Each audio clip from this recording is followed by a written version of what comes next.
Everybody. तो कल हमने एग्जिट पोल के रिजल्ट्स देखे, जिसके बाद मार्केट ने हमें स्ट्रॉन्ग अपटिक दिखाया, और आज हमने एक्चुअल रिजल्ट्स देखे, जिसके बाद आपने और हमने मार्केट में बहुत ही स्ट्रॉन्ग निफ्टी पे करीब करीब 2000 तक पॉइंट की गिरावट देखी। तो अब यहाँ से कहाँ करें तो क्या करें? पहली बात तो ये कि सबसे पहली बात नहीं है ये कि मार्केट ने इलेक्शन में रिजल्ट्स जो है वो एक्सपेक्टेशन से डिफरेंट देखे। ऐसे पहले भी हुआ है और बड़े बड़े देशों में ऐसी छोटी छोटी बातें होती रहती है।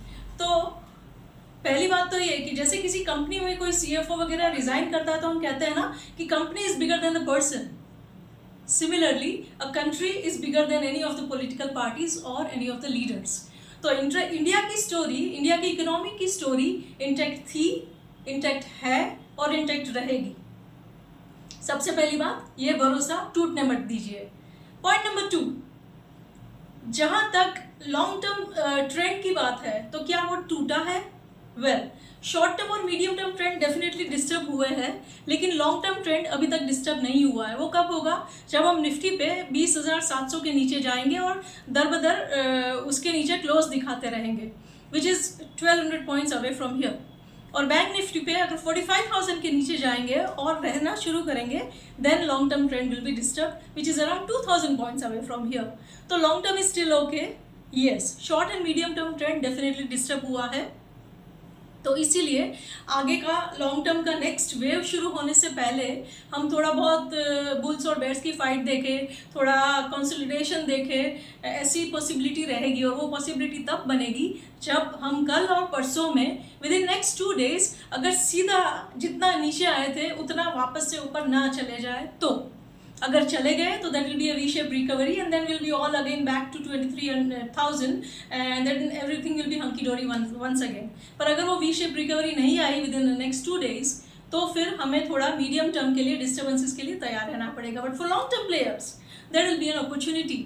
हमें हमेशा तो ये चाहिए कि हम जिन स्टॉक को बाय करें वो 10%, 12%, 20% नीचे हो, चाहे वो अदानी ग्रुप के स्टॉक्स हो, चाहे वो BHEL वगैरह हो, चाहे वो MCX हो, चाहे वो L&T हो। तो लेकिन ये मिलता नहीं आसानी से। ऐसे मौके कब मिलते हैं? पिछले 4 साल में तो नहीं मिले इतनी आसानी से, तो लेकिन अब मिल रहा है ना। तो grab it with both the hands, right? Grab it with both the hands so that कल को फोमो वाली फीलिंग को फेस ना करना पड़े, राइट? लेकिन कंडीशन एक ही है कि don't deploy all the funds at one go. अगर एक फंड का पार्ट आप अभी डिप्लॉय करते हैं, next lot can be purchased at those levels जो मैंने लंबे टाइम के नज़रिए से कहा कि दीज आर द सपोर्ट्स। अगर ये टूटेंगे तो लॉन्ग टर्म ट्रेंड डिस्टर्ब होगा, नॉट बिफोर दैट। वहाँ पे कर सकते हैं, तीसरा और चौथा उसके नीचे कर सकते हैं। You can divide like this. So अगर आप लॉन्ग टर्म के लिए प्लानिंग करना जानते हैं तो this is an opportunity. And यही टाइम होता है अपने फ्यूचर को बिल्ड करने का, रिटायरमेंट को प्लान करने का, पोर्टफोलियो को बनाने का, राइट? तो ऐसे मौके बार बार नहीं देती और फिर बाद में हम हाथ मले रह जाते हैं। तो ये गलती नहीं करनी चाहिए, बट एक साथ डिप्लॉय भी नहीं करना चाहिए। और शॉर्ट टर्म प्लेयर्स की जहाँ तक बात है, be ready to play the market on both the sides provided we don't see a recovery within a day और 2। So these are the things जो अलग अलग प्लेयर्स को, अलग अलग टाइम फ्रेम के लोगों को ध्यान में रखनी चाहिए एंड इंस्टॉलमेंट्स में काम करना चाहिए और दोनों बाजू की प्राइस एक्शन के लिए तैयार रहना चाहिए। Thank you so much.